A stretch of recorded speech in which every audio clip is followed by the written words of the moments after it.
Good afternoon. My name is Dr. Petrikovsky. I'm a professor of obstetrics and gynecology, and the views expressed in this video does not necessarily correspond to the views of the institution I'm affiliated with.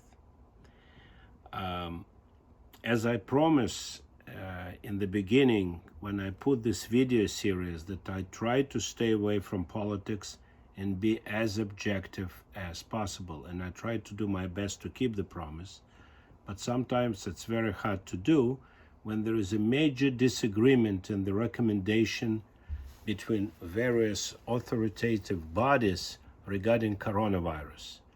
And the most serious example is right now when the World Health Organization made a claim that asymptomatic spread of coronavirus is extremely rare, while CDC put asymptomatic spread around 25 to 30%, which is obviously not rare.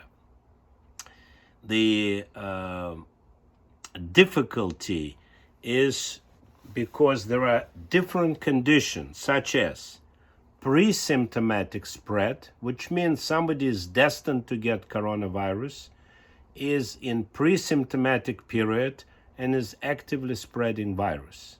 That's the first group. The other group is so-called asymptomatic spread. Asymptomatic if somebody actually is affected by coronavirus but has symptoms that individual either doesn't appreciate or really they're so minimal to none that it's called asymptomatic.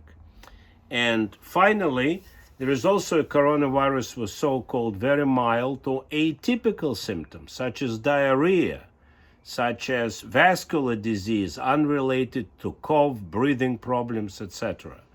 So I really not to try the issue too complicated, but it's very important to understand the difficulty in making the right decision.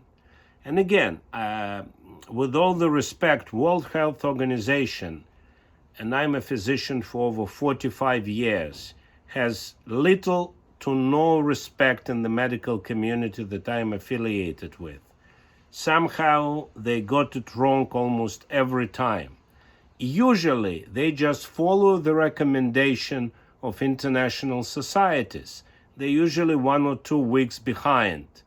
So it's very important for us to be aware of the the nature of that particular organization, the structure of that particular organization, and the respect that this organization has in the medical community, which in my opinion is extremely low.